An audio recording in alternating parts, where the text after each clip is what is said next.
ผมนายชันศิลป์เป็นสมาชิกเมื่อปีพศ2534ครับผม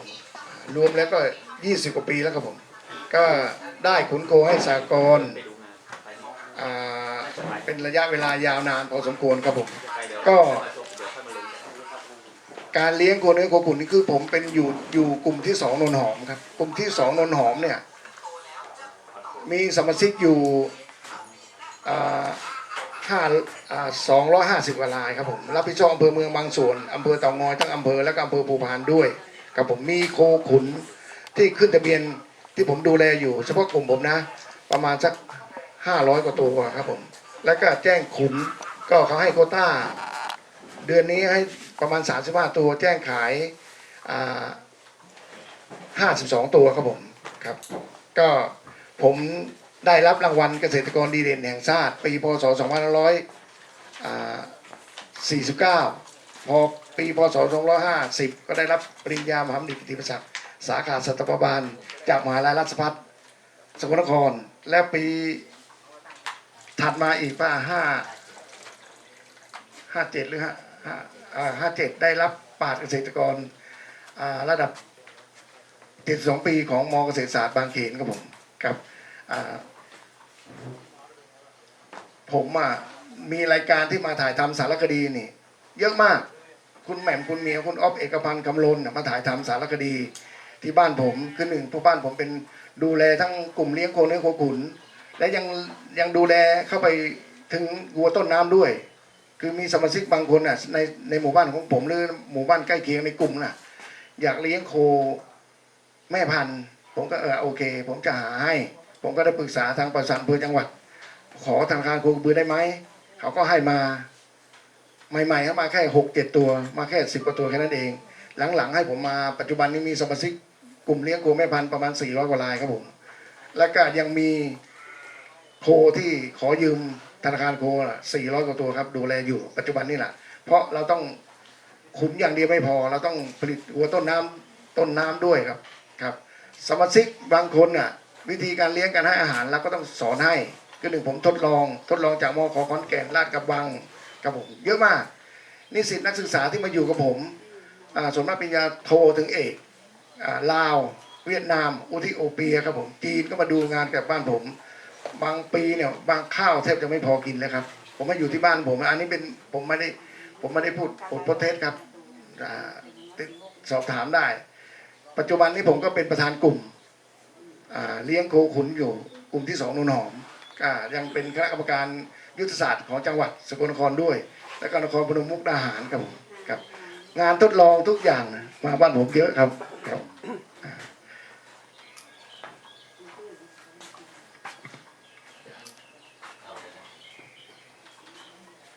เอาก่อนไหม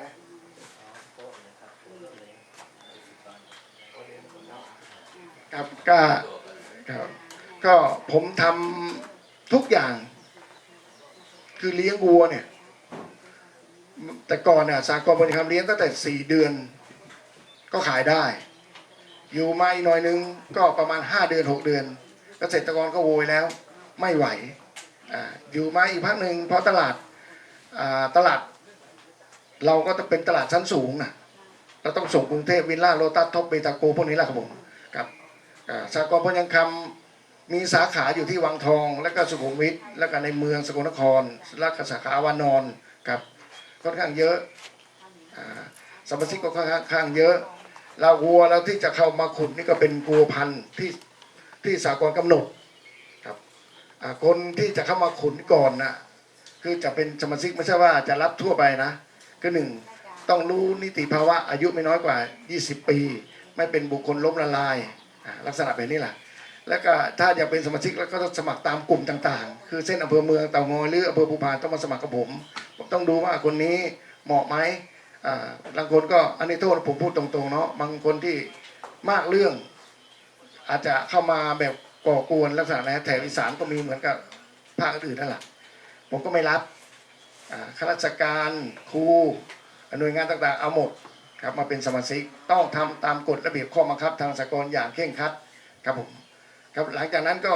พอสมัครเสร็จก็จะต้องทำโรงเรือนก่อน โรงเรือนก็ความกว้างของคอกก็2.10 เมตรยาว3 เมตรบางคนก็ถามว่ากว้างได้ไหมกว้างเกินกว่านี้คือกว้างมันเป็นโคที่คล้ายๆแม่พันธุ์แต่ถ้าเป็นโคขุนแล้วต้องกักบริเวณครับผมหลังจากนั้นก็ทำรางอาหารเหมือนกับคงท่านคงใส่เนี่ยแหละรางอาหารรางใส่กากน้ำตาลครับผมใส่หญ้าใส่อะไรต่างๆเนี่ยแล้วรางก่อนที่จะขุนเราต้องคัดพันธุ์โคที่จะนำเข้าขุนต้องเป็นพันธุ์ชาโลเล่มีอยู่ประมาณ4 สายพันธุ์เท่านั้นที่สหกรณ์ขุนอยู่ปัจจุบันนี้แต่ก่อนขุนหมดทุกอย่างขุนตั้งแต่วัวบามั่น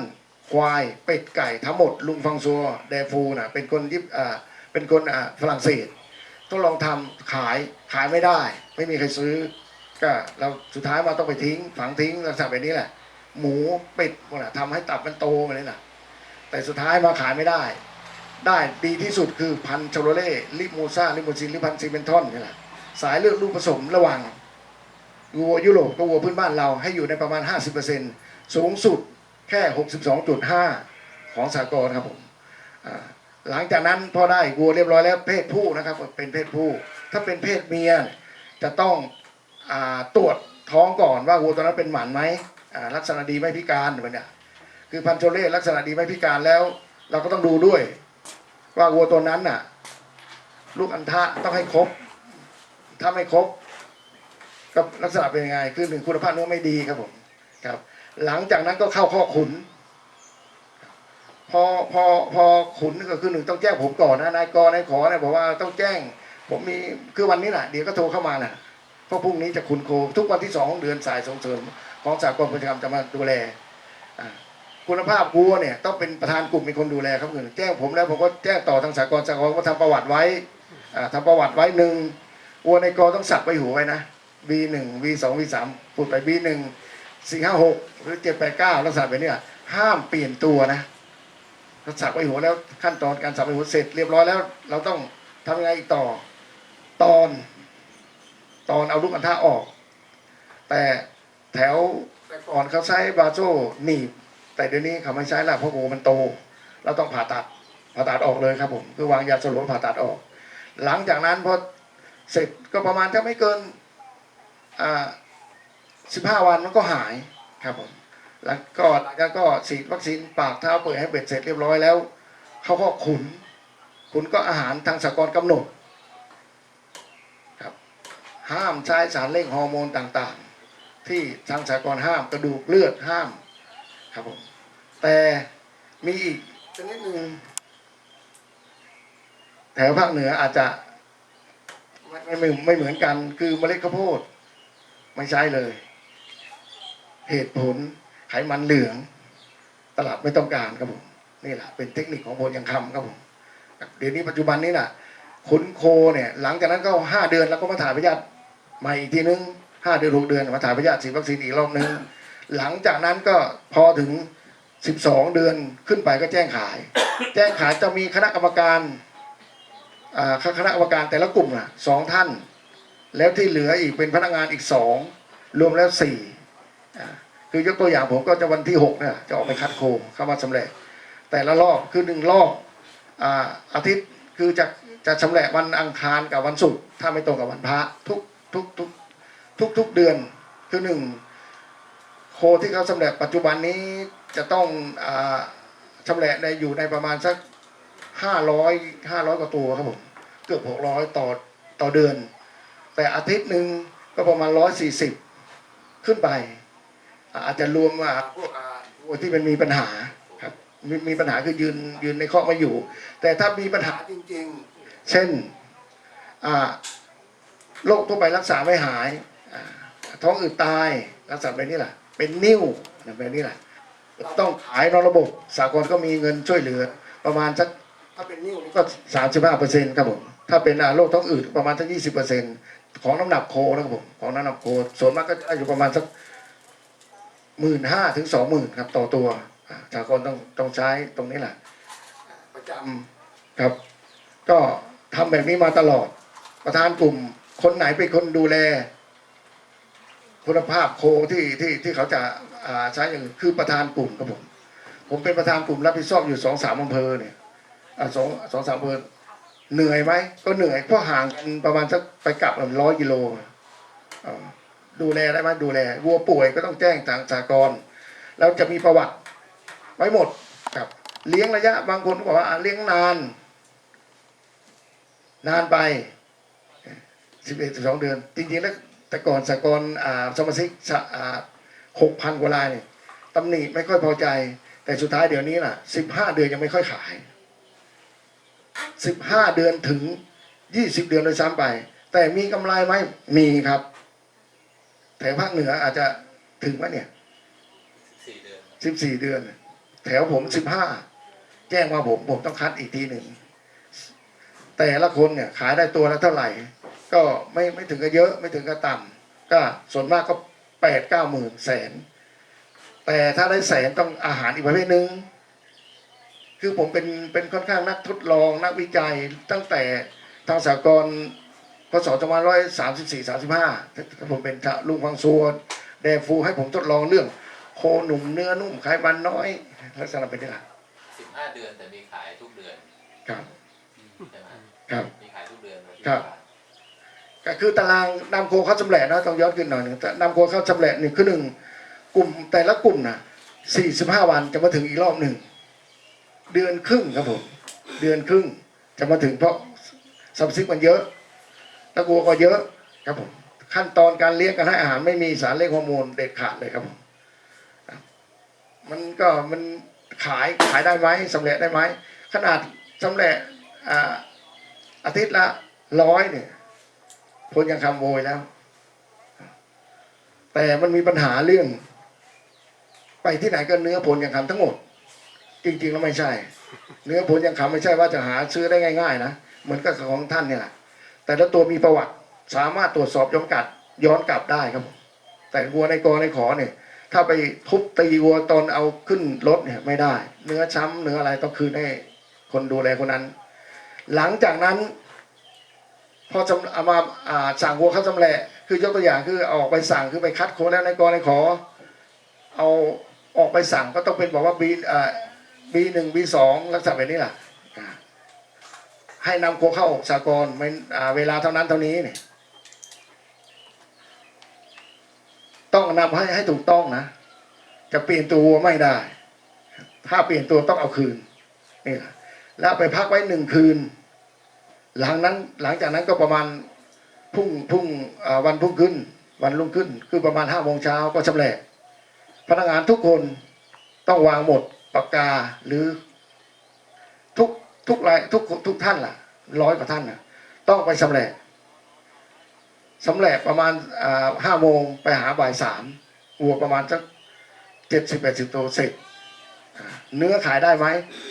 ก็ค่อนข้างไม่ค่อยมีปัญหาเท่าไหร่ก็มีปัญหาช่วงนึงนิดคือเนื้อจีเนื้อมีราคาสูงไม่มีปัญหาขายได้หมดมีเท่าไหร่ขายได้หมดครับแต่มันมีปัญหาคือเนื้อพวกเครื่องในหนังเดี๋ยวนี้มีปัญหาอยู่น้อยหนึ่งเพราะแต่ก่อนมีคนมาสัมปทานมาเดี๋ยวนี้ก็มีแต่มันค่าเยอะนะอาทิตย์หนึ่งมันตั้งไม่รู้กี่ตัวนะครับผมครับหลังจากนั้นพอสำเร็จเสร็จแล้วก็ช่างเป็นชากเราก็รู้ละขั้นแรกละราคาเท่าไหร่ทราบแต่ของผมรู้เปอร์เซ็นต์ทราบโดยซ้ำไปว่าวัวน้ำหนักเท่านี้ลดเท่านี้รู้ก่อนยังยกตัวอย่างคือวัวผมเนี่ยมาส่งให้คุณพงษ์ชัยเนี่ยสร้างน้ำหนักผมทำคำนวณไม่ผิดพลาดบวกลบไม่น่าจะเกิน10 กิโลครับหลังจากนั้นพอสำเร็จเสร็จเข้าห้องเย็นไว้7 วันมาดูใหม่อีกทีนึงว่าคุณภาพเนื้อเนี่ยคือตัดสัน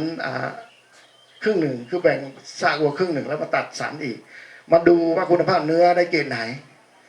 คนให้คะแนนก็คือคณะกรรมการกับพนักงาน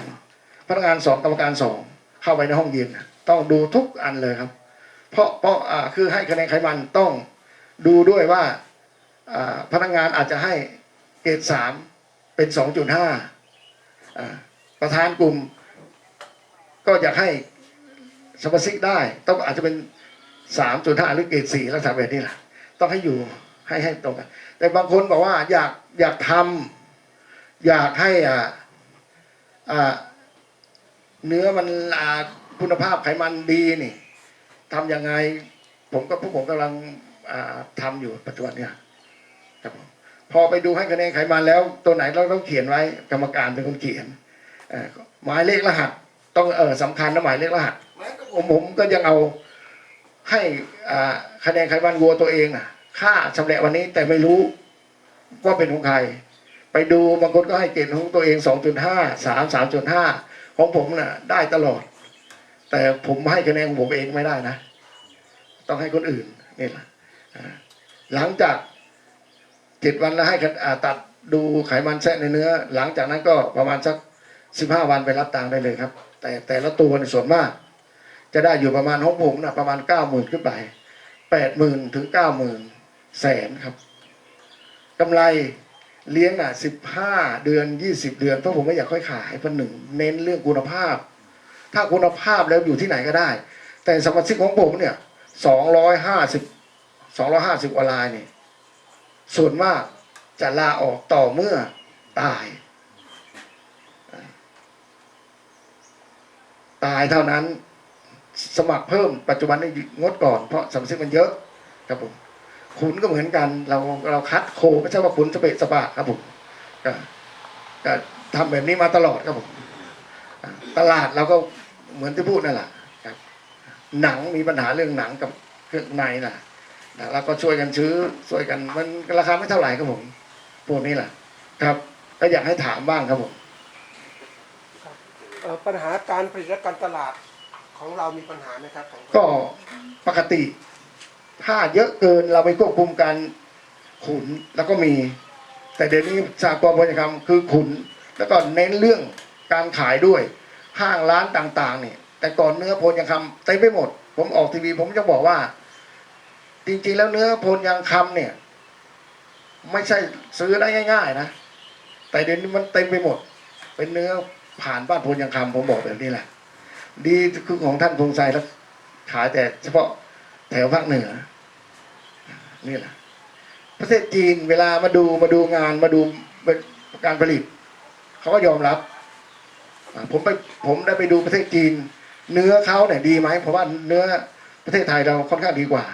เรื่องตลาดเนี่ยผมว่าไม่น่าจะมีปัญหานะตลาดออสเตรเลียหรือนิวซีแลนด์จะเข้ามาเพราะเนื้อคนละประเภทเท่าที่เห็นนะไปดูที่ประเทศจีนนะผมไปดูนะผมดูจนห้างร้านต่างๆดูเป็นเขาจัดงานอะเนื้อของเขามันไม่ค่อยได้มันย่างมันไม่หอมเลยผิดกับเนื้อของโพยังคำแต่เนื้อที่ค่อนข้างหอม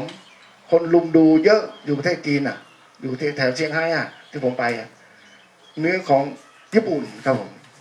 เนื้อญี่ปุ่นเราสูสีกันญี่ปุ่นยอมรับขึ้นเครื่องบินมันลงแล้วมากินที่ประเทศไทยเขาบอกว่าเนื้อคล้ายๆกันคล้ายๆกันเมื่อกี้นี้2 อาทิตย์ยังมาหาผมอยู่ครับญี่ปุ่นนะครับอันนี้เป็นเรื่องจริงครับครับเรามีอะไรอยากถามอีกครับท่านเรื่องของการดำเนินการของสหกรณ์นี่มีปัญหาไหมก็มีบ้างก็เหมือนกับทั่วไปแล้วครับผมแต่เราก็จัดการได้ครับไม่มีปัญหากำไรปีที่แล้วนี่ก็ไม่ค่อยมีกำไรเท่าไหร่ก็ถกเถียงกันอยู่ก็ได้กำไรอยู่ประมาณ32 ล้านก็ปันผลให้สมาชิกก็กลุ่มของผม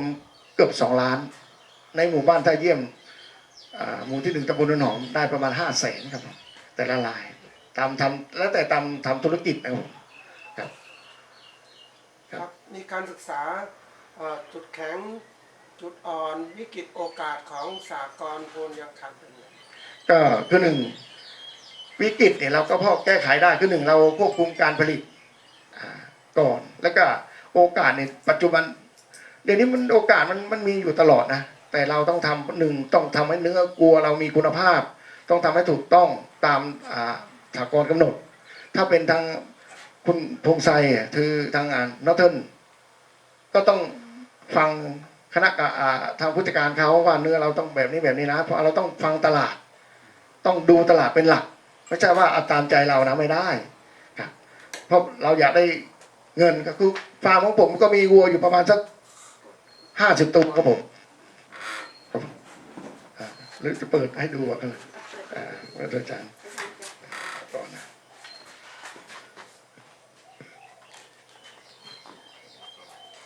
ครับก็คือผมคือนายสันสินยาสาไซแม่บ้านผมก็คือนางไพวันยาสาไซเนี่ยครับตำแหน่งปัจจุบันนี้เป็นประธานกลุ่มเลี้ยงโคเนื้อโคขุนของสหกรณ์พลกรรม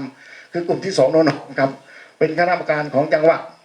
มีเป็นฐานเรียนรู้คือรับแขกตั้งแต่ยาจกถึงรัฐมนตรีครับผมรัฐมนตรีมาเยอะมากเลยครับผมก็หลังจากนั้นก็ประวัติคือได้เกษตรกรดีเด่นแห่งชาติปี2549ได้มหาบัณฑิตกิติมศักดิ์สาขาสัตวบาลปี2550ได้ปราชญ์72 ปีเมื่อปี2557ผมก็แทบจำไม่ได้ เพราะมันเยอะมากครับรางวัลผมไปดูเลยเต็มไปหมดเลยรางวัลต่างๆนะครับผมก็ อาจารย์กดให้โพดเลยจะได้เร็วโพดไม่ถนัด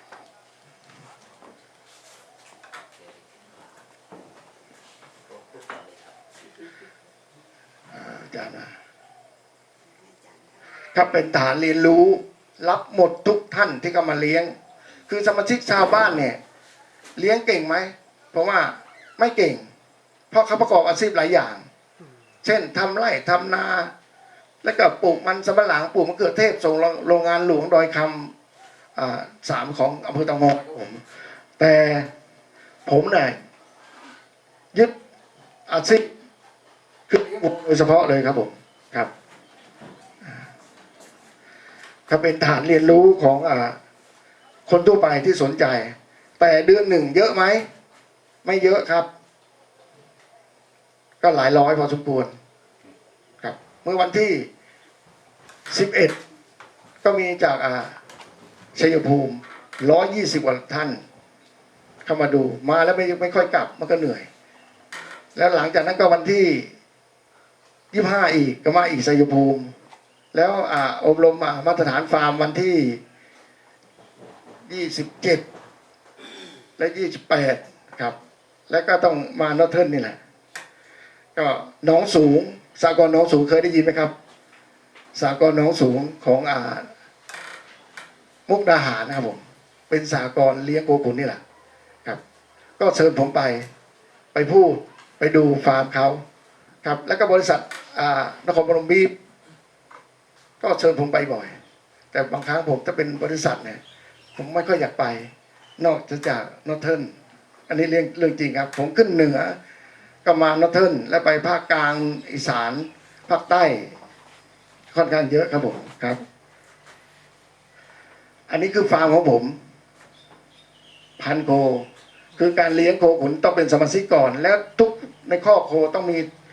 ติดไว้ประวัติวัวลักษณะนี้คือชาโลเล่ต้อง1003ครับลิโมซ่าก็112แล้วก็ซีเมนทอนก็1016ครับผมถ้าเป็นวัว25%คือวัวแรกเกิดก็ส่วนมากน้อยมากครับนะคือเรียก2002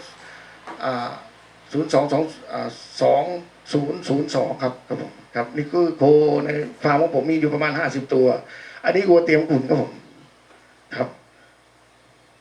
ก็มีรางน้ำแล้วก็รางใส่อาหารแล้วก็มีรางใส่กากน้ำตาลน้ำแล้วก็ไม่ใช่ว่าเราจะปล่อยไว้จนเน่าจนเหม็นนะเราต้องสักวันหนึ่งวัน2 วันแล้วก็ต้องเปลี่ยนใหม่1ป้องกันลูกยุงลายด้วยครับผมครับผมต้องบอกสมาชิกเขา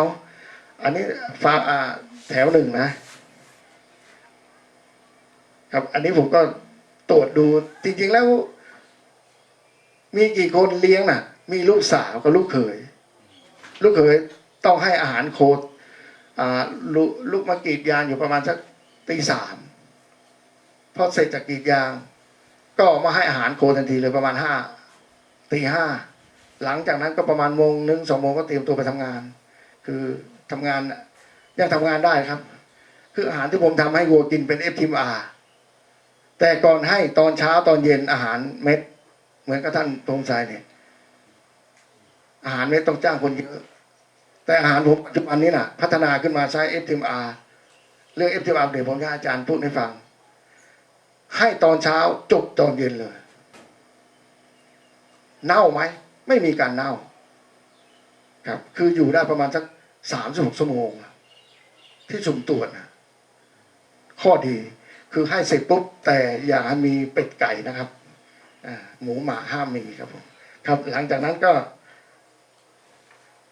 อันนี้อีกแถวหนึ่งมี2-3 แถวครับผมประมาณ50 ตัวแขก อันนั้นแม่บ้านตอนนั้นคือแขกมาดูเยอะวันนี้ทำไมถึงทำแบบใช้ไม้หลังคาแบบนี้น่ะ คือหนึ่งเราไม่ใช่คนรวย เริ่มต้นผมอ่ะ เริ่มต้นมาจากนายสันตสินยาสาไซเป็นหนี้ธกสอยู่2,000 บาท คนที่ตามหนี้ตามผมจนไม่รู้จะไปตามถึงไหน ไม่มีอันจ่ายเรื่องจริงครับ เมื่อปีกู้เมื่อปีพศ2526เนี่ยประมาณเนี้ยแต่มันไม่มีจริงๆล่ะ ไปปลูกมันสำปะหลังก็น้ำพุงเขินน้ำพุงน่ะมันน้ำพุงไหลผ่านใกล้บ้านผมน่ะขึ้นมาท่วมเน่าตายหมดเลยครับ ข้าวที่กินก็ยังไม่มีธกสมาตามนี่เอามามีกำลังมาซื้อกินไอ้เรื่องจริงนะไม่ใช่พูดเล่นนะเนี่ยก็สุดท้ายมาปลูกข้าวโพดผักอ่อนส่งโรงงานหลวงดอยคำที่3ของเตางอยไปขายเขาให้รู้แล้วแกะเปลือกแกะเอาแค่ในมาส่งโลละ18 บาทขายทั้งรุ่นน่ะได้กำไรไม่ถึง 2,000น่ะไซส์นี่ยังไม่พอเลยแต่ช่างมันเยอะมากเลยมีคนเป็นสจแล้วก็แม่บ้านเขาทำงานโรงงานหลวงน่ะเอาวัวไปเลี้ยงไหมเขาบอก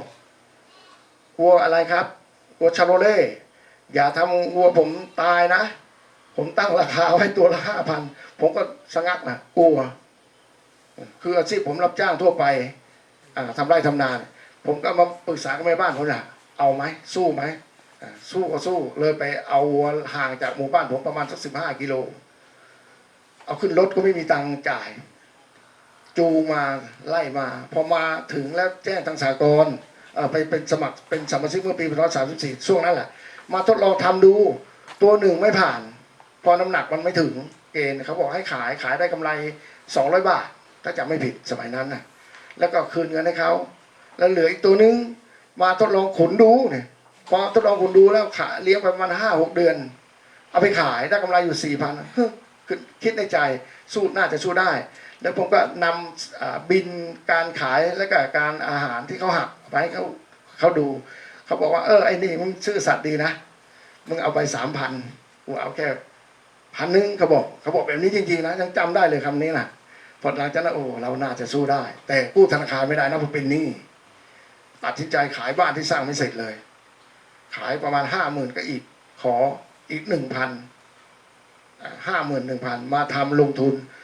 นที่เราก็เป็นที่ต่ำน้ำขึ้นมาท่วมเราทำยังไงถึงจะได้ที่ใหม่ก็ไปหาขอซื้อคนโน้นคนนี้เขาก็ไม่ให้ไม่มีอยู่3 งานเขาขายให้ถ้าจำไม่ผิดสมัยนั้น 29,500 มาสร้างตัวนั้นแหละขึ้นมา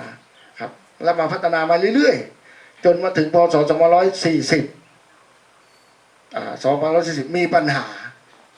เรื่องอาหารสัตว์ถ้าเอาของเขาอย่างเดียวเนี่ยมีปัญหา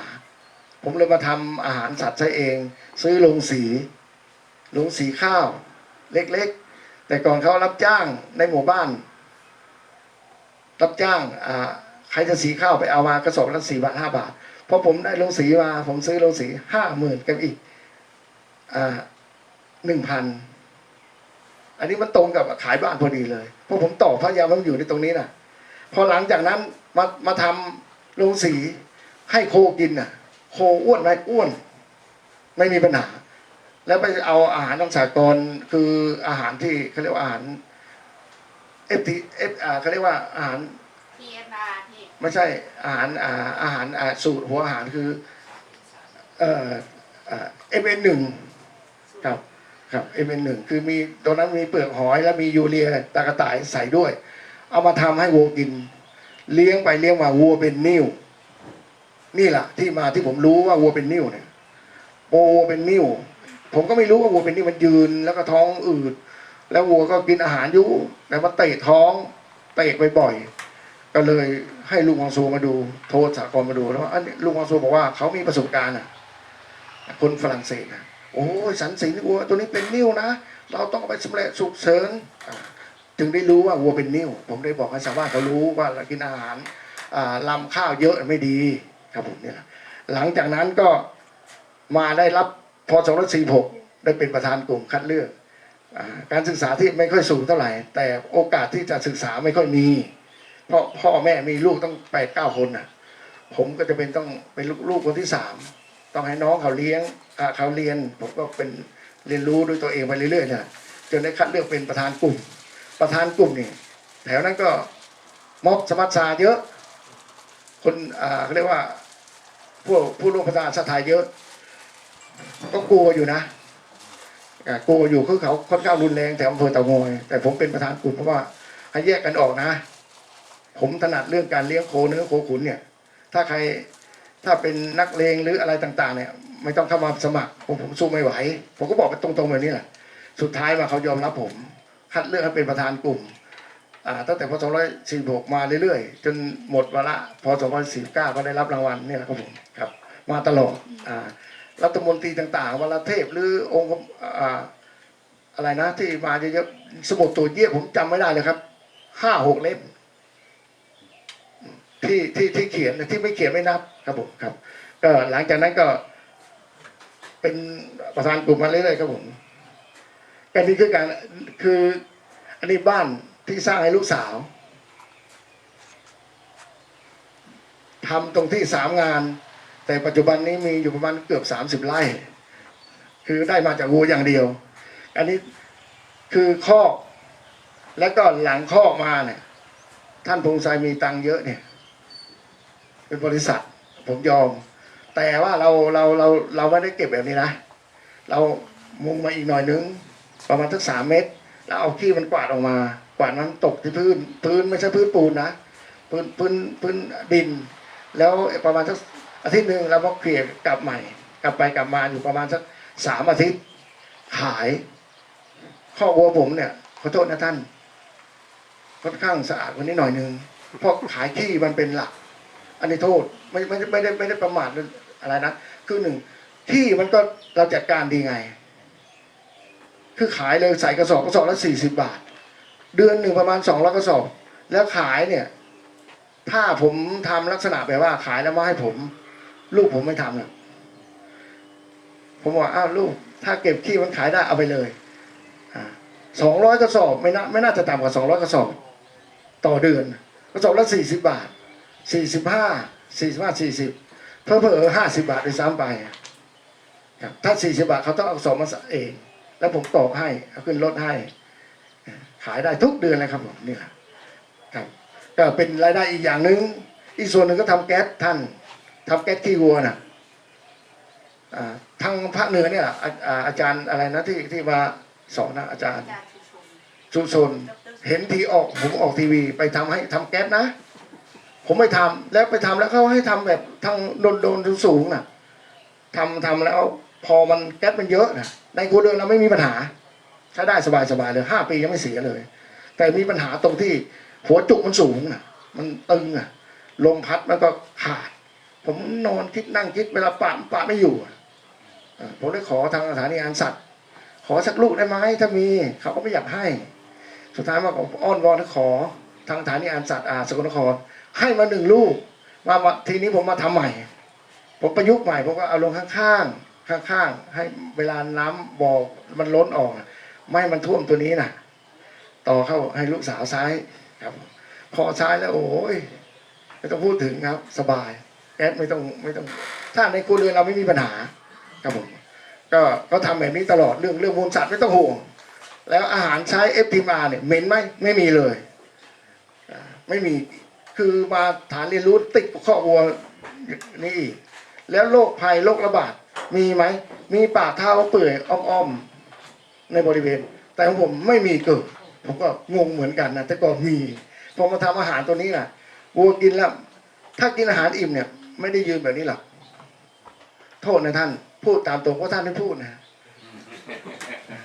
นอนครับนอนเรื่องจริงนะครับท่านเรื่องจริงคือนอนคนมาดูเพราะว่าขอร้องนะคนมาดูการที่เยอะจริงๆครับเยอะมากเป็น100นะบางครั้งเนี่ยให้งบ80 คนมาเกินนะผมไม่ไหวนะทางปศุสัตว์มาจากหน่วยงานต่างๆนะมันค่ากับข้าวมันไม่พอเป็นลักษณะนี้แหละคือมันจะนอนกินอาหารของผมกินอาหารตัวนี้นะอันนี้ไม่ได้โฆษณาอาหารนะอย่างไงก็ไม่ได้ขายให้ท่านอยู่แล้วล่ะแต่สอนให้ได้ไหมต้องติดต่อทางอาจารย์ดร.สายันวัตถุดิบเนี่ยแถวนี้ อาหารเม็ดเนี่ยโลเท่าไหร่ท่าน 9 บาท น่าตายเลยนะพอผมมาทำแค่4 บาทอยู่ขึ้นอยู่กับวัตถุดิบครับวัตถุดิบครับผมครับหลังจากนั้นก็นี่แหละมูลสัตว์ครับผมกระสอบนี่แหละถ้าท่านมีโอกาสไปดู ไม่มีหรอกที่ไปกองเยอะแยะไปเนี่ยนี่เรื่องนั้นไม่อยากเก็บเนาะจริงๆแล้วเนี่ยเอามูลสัตว์เนี่ยจ้างเกษตรกรเนี่ยไม่ต้องจกเงินให้เขาหรอกพอครับ แต่ผมไม่ให้หมดนะผมขอขายแล้วจ้าง ถ้าช่วงไหนมันเยอะเกินน่ะผมก็ให้ลูกหลานน้องนุ่งมาโกยแล้วก็ใส่กระสอบยกขายครับครับอยู่ได้ไม่มีปัญหาครับผมครับอันนี้เรื่องมูลสัตว์นะอยู่ได้ครับผมโรงอาหารของผม FTMR ครับผมนี่แหละได้งบมาจากไหน ตัวหลังๆน่ะที่เก็บฟางผมที่เก็บฟางแต่หลังจากนั้นแล้วมีงบจังหวัดเป็นกลุ่มจังหวัดเอาเครื่องจักรมาให้ผมเครื่องผสมอาหารครั้งละประมาณ1 ตันมูลค่า500,000 กว่าบาทไม่กล้าเอาไปให้ทางมหาวิทยาลัยเกษตรไม่ใช่ให้อาจารย์นี่อ่านสัตว์เขาก็ไม่เอาเขาว่าให้เกษตรกรจริงๆแล้วเขาอยากได้อยู่ผมดูแล้วเขาอยากได้คุณหัวหน้าวิโรจน์ลือไซนะเขาอยากได้แต่เขาให้เกษตรกรก่อนเพราะผู้ว่าเป็นงบของผู้ว่าแล้วหลังจากนั้นเอาให้สหกรณ์พลจะทำสหกรณ์พลจะทำก็ไม่เอาเขาว่ามันจะเป็นภาระสุดท้ายมาให้อบตก็ไม่เอาอีกปชจคุณหมอปฏิวัติเดี๋ยวนี้มาย้ายขึ้นอยู่ภาคเหนือเรื่องอะไรเนี่ยเพชรบูรณ์สันสินมีโอกาสแล้วทำไมไม่เอาเขาคล้ายๆตะคอกผมเขาคล้ายๆมีโอกาสแล้วต้องทำดูที่ยังไม่ได้ทำกลัวแล้วไม่กลัวได้ไงหม้อไฟเรื่อง3-4 หมื่นนะผมก็ไม่มีงบนะผมแล้วอธิษฐานลองดูคุยกับแม่บ้านเอาก็เอาพอมาทำลงเรือนต่อมาหน่อยหนึ่งครับมาทำพอทำปัจจุบันนี้โอ้ยมีอีกไหมโอ้ไม่ต้องพูดถึงเริ่มทำใหม่ๆจำได้เนาะตอนนั้น4 ตันนึงหืดเลยครับทุ่มหนึ่งไม่เสร็จตั้งแต่เช้าน่ะเดี๋ยวนี้น่ะปัจจุบันนี้น่ะ22 ตันต่อวันครับทำได้ทำอาหารเรียบทิมบาเนี่ยแล้วเดี๋ยวจะให้อาจารย์พูดให้ฟังครับผมต่อไปเรื่องรายละเอียดคือวิจัยมันมีแล้วตั้งหลายสูตรครับผมหลายสูตรที่มันนิ่งที่สุดและวัวโตดีที่สุดวันละโลไม่น้อยกว่าวันละโลถ้าลักษณะดีของคุณท่านพงษ์ไซน์ผมท้ายเลยล่ะถ้าผมเลี้ยงนะถ้ามีวัตถุดิบตรงเป๊ะๆน่าจะถึง2 โลเพราะมันมีตัวถึงก่อนที่จะเข้าขุนเนี่ยพวกผมต้องเอาวัวมาช่างก่อนช่างเรียบร้อยแล้วก็เอาเข้าข้อคือข้อขุนใหม่ๆว่าเดือน 1 เดือน 2ไม่ค่อยเท่าไหร่เนาะหลังจากนั้นก็ขึ้นไปเรื่อยสรุปแล้วอยู่12 เดือนก็โตวันละกิโลครับกิโลกว่าตัวที่ดีๆก็2 โลยังมีเลยครับผมครับผมแล้วก็อาหารตัวนี้เปอร์เซ็นต์สร้างไม่น้อยกว่าในสหกรณ์โพธิ์ยังคำเนาะกินอาหารที่สหกรณ์สั่งผลิตโตวันละ52-53มีหลักฐานให้ดูก็ไม่มีปัญหาครับผมครับอันนี้ด้านค่าอีกด้านหนึ่งที่เก็บวัตถุดิบครับที่เก็บวัตถุดิบถ้าคนมาเยอะๆก็เป็นฐานเรียนรู้ด้วยคือขยายมันเยอะจริงๆแหละคนเวลามาดูอันนี้ก็คือถังครับผมจะไม่ต้องใช้ถังถ้าไปใส่กระสอบมันมีเสื้อลาขาวเรือลาน้ำตาลเท่าที่ผมประสบการณ์มากับผมนะทางอาจารย์บอกว่าได้แต่เวลาผมไม่ทำแล้วมันไม่ได้จริงแต่มันกลิ่นไม่หอมครับตอนนี้คือสายพานลำเลียงขึ้นสู่เครื่องตัวนี้เราผสมวันละครั้งละ1 ตันครับผมครั้งละ1 ตันครับเดี๋ยวจะให้อาจารย์อีกรอบหนึ่งครับลักษณะแบบนี้แหละโรงเรือนก็พยายามเอารถวิ่งเข้าให้ทั่วถึงเพราะเวลาซื้อวัตถุดิบมาคนข้างเยอะวัตถุดิบเราก็ใช้มันเส้นกากปาล์มกากถั่วเหลืองลำอ่อนพวกนี้แหละครับผมตัวนี้แหละที่ผมเหนื่อยถ้าแจ้งล่วงหน้าก็ไม่มีปัญหาบางครั้งโทรสันสินอยู่บ้านไหมครับอยู่ครับอยู่ที่ไหนสวนผมปลูกหญ้า ลูกหญ้าปลูกมะพร้าวปลูกอะไรต่างๆ ตามภาษาของผมน่ะอยู่ในเนื้อที่ประมาณ8 ไร่ครับผมมาดูงานวิสาหกิจชุมชนต่างๆเนี่ยจังบุรีรัมย์ก็เข้ามาแล้วก็หลายสถานที่ครับผมจำไม่ได้ครับต้องไปดูในสมุดตัวเยี่ยมกับผมนี่แหละ ต้องได้รับแขกคือให้ความรู้เขาคือเราคนไทยด้วยกันอยู่ประเทศอยู่จังหวัดไหน เราก็เป็นเกษตรกรด้วยกัน แต่บางท่านก็มีเกษตรกรที่ค่อนข้างเก่งหน่อย มีปริญญาเอกปริญญาโทแต่ไม่ได้มีงานทำบางครั้งมีนะมีมาบอกคุยบางเกก็เกทับเรา แต่ผมก็ไม่ว่าอะไรเขาแต่สุดท้ายมาหาผมต้องการทำแบบนี้แบบโน้นพาลูกพาเมียมาส่วนตัวนะผมก็แนะนำให้ครับผมก็อีกบางส่วนนะครับท่านนี่คนดูงานบางส่วนแบบนี้แหละผมก็ต้องสะพายขยายเสียงเนี่ยแค่ขยายเสียงเนี่ยบางวันเนี่ยทั้งวันเลยครับฐานหมดเป็น2 ชุดนะแล้วต้องเปลี่ยนเครื่องอีกต่างหากครับผมก็พาเดินดูตามข้อต่างๆเนี่ยตัวนี้คือวัวท่านข้อนี้แหละที่วัวที่ขุนนานๆมีปัญหายืนไม่อยู่นะเราต้องเอาออกจากข้อปูนเหตุผลยืนนะถ้าทำไมถึงใส่ข้อปูนถ้าใส่ข้อดินก็1 เล็บมันยาวนะมันต้องฝนไปด้วยนะฝนเล็บไปด้วย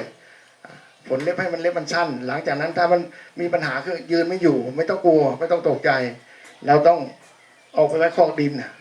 ให้มันยืนอยู่แต่ต้องสะอาดนะให้ไม่ใช่ว่ามันจะไปเละเทะนะครับผม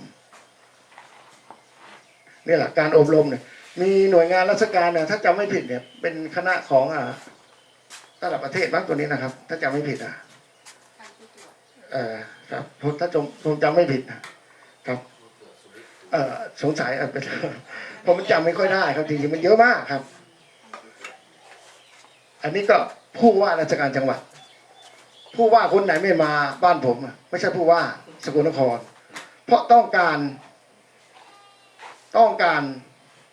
มาเรียนรู้ออกบูธต่างๆเชิญผมไปผมว่าไม่ได้ให้ผมไปเฉยๆไม่ต้องให้ค่าผมสัก10,000ไม่ได้ครับแต่เขาว่าเอาสัก6,000นะครึ่งทางได้ไหมค่อนทางสักหน่อยได้ไหมพอทนครับ1ต้องขนวัตถุดิบขึ้นรถบางสิ่งบางอย่างฝนตกเปียกเน่าต้องไปสาธิตนะคนมาเวลาคนมาดูเต็มไปหมดไม่รู้ใครเป็นใครบางเขาก็หยิบเอาไปหมดเลยครับบางทีผมไม่มีปัญหาเพราะผมคิดหมดแล้วผมรู้หมดแล้วครับผมนี่แหละคือผู้ว่านักข่าวช่อง7ทีวีทุกช่องนี่ผมว่าถ้าจำไม่ผิดต้องไปดูที่สมุดตัวเยี่ยมนะเยอะมากครับผมเป็นเรื่องจริงไม่ได้โม้นะครับเป็นเหมือนเรื่องจริงครับผมมีรถคือถ้าท่านไปเนี่ยผู้ว่าเห็นความสำคัญกลุ่มนี้เงินเดือนก็ไม่มีอะไรก็ไม่ได้ตั้งเอารถไปสักคันหนึ่งได้ไหมให้นักท่องเที่ยวแขกมาดูเกษตรกรของผมว่าโทษนะผมมาดูเกษตรกรคือ1ในหมู่บ้านของผมเนี่ยต้องพัฒนาทำข้อปูนแบบนี้แหละในหมู่บ้านของผมเป็นหมู่บ้านท่องเที่ยวผู้ไทยกลุ่มเลี้ยงโคขุนผู้ไทยสกลนครนะครับผมครับให้ไปดูนี่รถลาขึ้นได้ทีละ25 ท่านบางครั้ง30 กว่าขออย่าให้เกินเดี๋ยวรถยางระเบิดผมก็บอกเนี่ยถ้ามา100 คนก็ต้องจัดเที่ยวคนที่ขับใครครับลูกสาวผมช่วยกันเพราะบางครั้งเราไม่มีคนเยอะไม่เหมือนของท่านดร.เราต้องเอาเกษตรกรอย่างเดียวคือขับไปแล้วก็วนดูในหมู่บ้านถ้าใครสนใจก็ลงไปคุยกับเกษตรกรได้เลยครับครับผมนี่แหละคือรถพาดูเนี่ยคณะนี้คณะไหนน้อนี่พวกพลังงานเลยอะไรเนี่ยอยากมาทำให้ที่สวนผม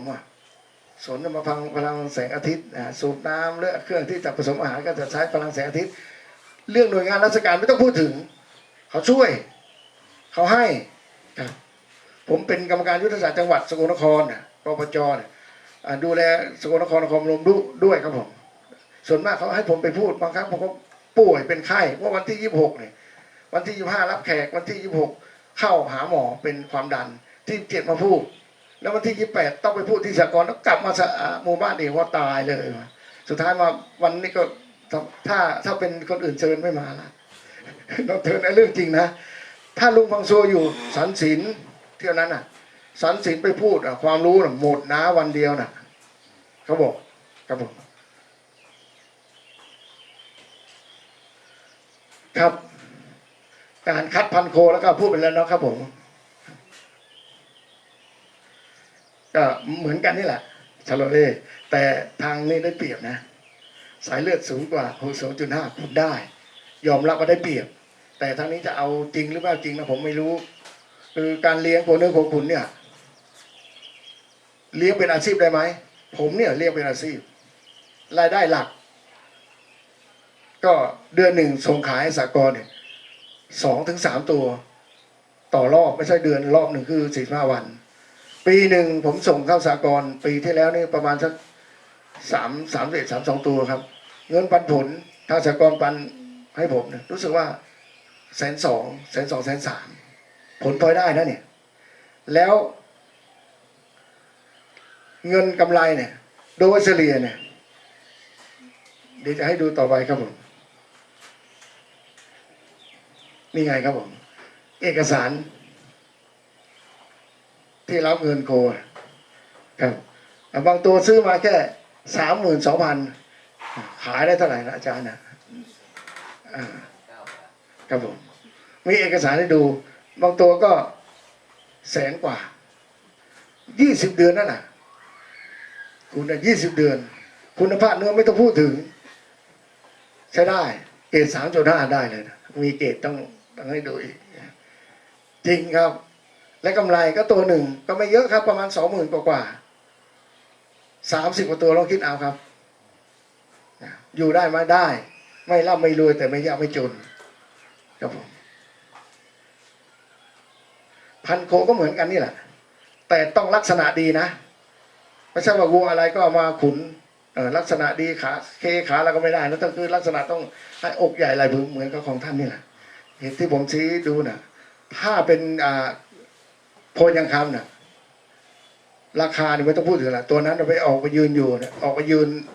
อยู่นอกข้อเนี่ยถ้าไปตลาดเนี่ยมีแต่คนแย่งซื้อล่ะอันนี้เป็นเรื่องจริงถ้าตัวไหนสายเลือดสูงเนี่ยเขาไม่ค่อยสู้เพราะอากาศของแถวสกลของหน้าร้อนมากครับผมครับผมเนี่ยแหละลักษณะดีไม่พิการน้ำหนักเมื่อคุณก็ไม่น้อยกว่า380ขึ้นไปส่วนมากเขาจะ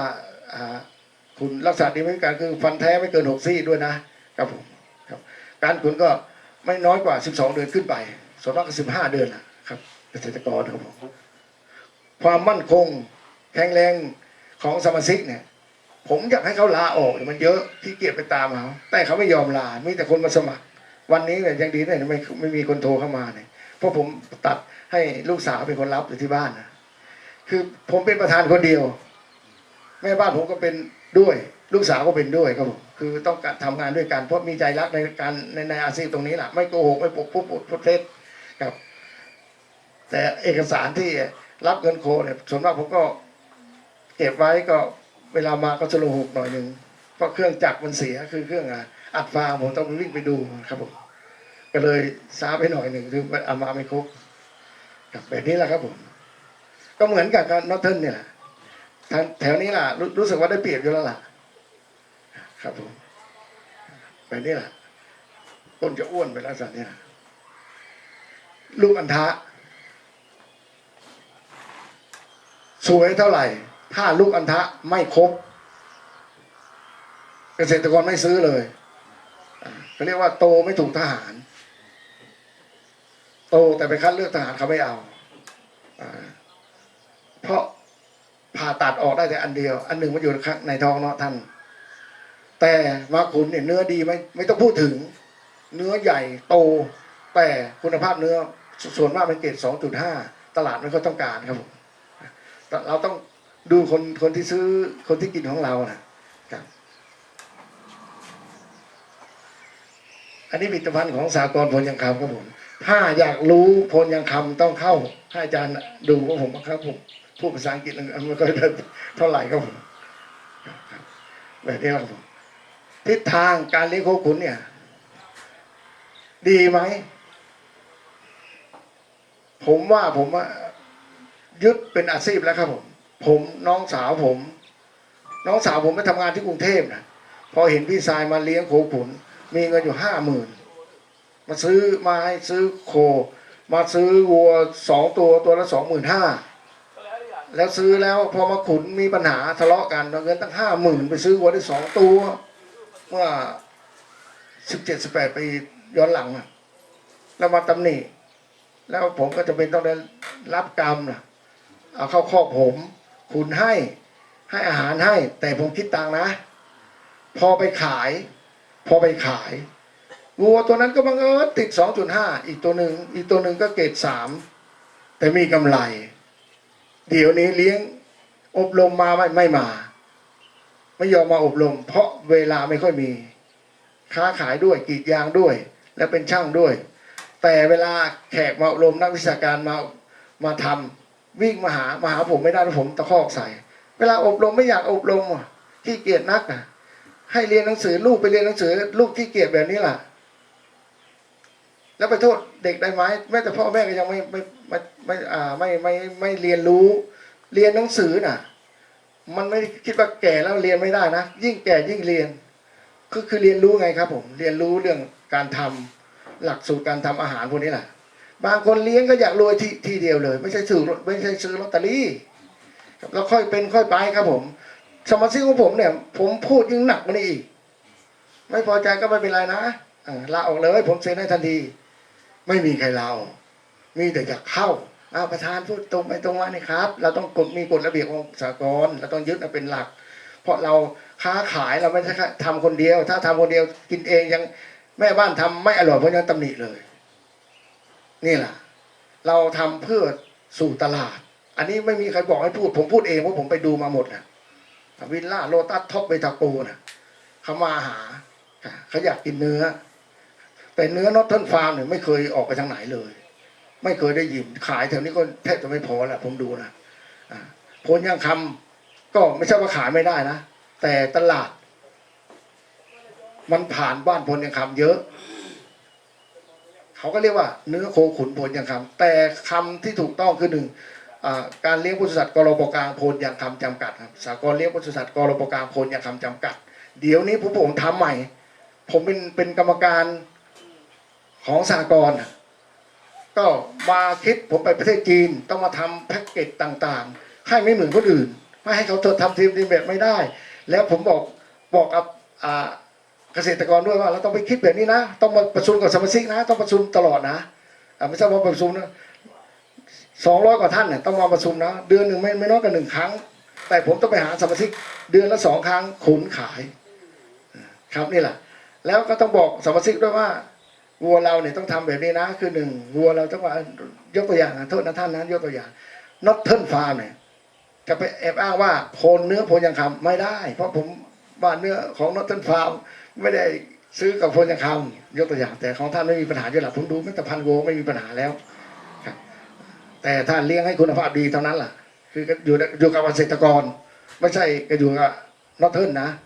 ผู้จัดการต้องเกษตรกรอย่างเดียวเราต้องทำของที่ดีๆให้เราก็ขายง่ายไหมง่ายครับนี่แหละยกตัวอย่างครับผมก็คงจบมั้งครับหรือว่ามีอะไรอยากถามครับผมสามารถถามได้อยากให้ถามแหละผมในใจผมไม่ถือว่าเป็นฐาน เขาอยากถามนิดนึงนะครับ ผมครับ ตลาดหลักๆของเนื้อโคนยังคำเนี่ยนอกจากวิลล่าท็อปแล้วก็เบทาโกรเนี่ยยังมีอื่นๆอีกไหมครับ ทั่วไปหมดครับสกลนครก็มีตลาดของมีร้านของโพยังคำที่ขายแล้วก็ขอนแก่นสารคาม101เดี๋ยวนี้มีหมดมีรถรู้สึกว่าหลายคันพอสมควรรถห้องเย็นตะเวนส่งเนื้อให้เขาแต่ติดให้ด้วยนะว่าเนื้อโพยังคำคือใครที่เอาซื้อไปนะวินบางท่านก็ถามว่าร้านนี้นะยกตัวอย่างร้านกอเอาเนื้อไปขายส่วนไหนตอบได้ทันทีเลยครับว่าเอาเนื้อส่วนไหนไปขายเดี๋ยวนี้ขายได้ไหมก็พอขายได้ครับคิดก็สำเร็จอาทิตย์ละ ไม่ต่ำกว่า140ตัวครับผมมีเอกสารให้ดูได้เลยครับมีเอกสารอยู่นี่นะครับครับเอกสารทางสากลนะครับผมครับคือการขุนก็มีเอกสาร เพราะทางสากลไม่ใช่ว่าให้ไปพูดเล่นๆต้องเอาความจริงไปพูด คือการขุนโคก็กลุ่มของผมเนี่ยอยู่ให้ขุนอยู่ไม่เกิน35ตัวครับถ้าลดจะยกให้กลุ่มอื่น ถ้ากลุ่มอื่นลดมายกให้ผม แต่การสำเร็จคือจะนำโคเข้าสากลเนี่ยกลุ่มของผม52ตัวเขามีตารางถ้าใครอยากดูก็ดูได้ให้ดูครับ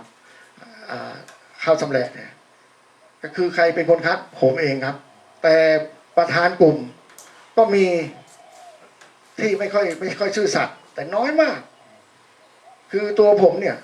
ผมต้องดูว่าเกษตรกรเนี่ยอยู่โซนไหนอำเภอไหนต้องดูว่าบ้านนี้ต้องเอาไปสัดส่วนแบ่ง คือขายแล้วไม่ต้องขายอีก รอบนี้ต้องให้เปลี่ยนให้คนอื่นเขา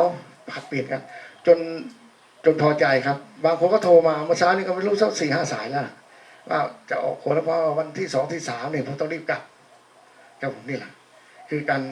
ต้องคัดวัวที่มีคุณภาพจริงๆตัวไหนป่วยทำยังไง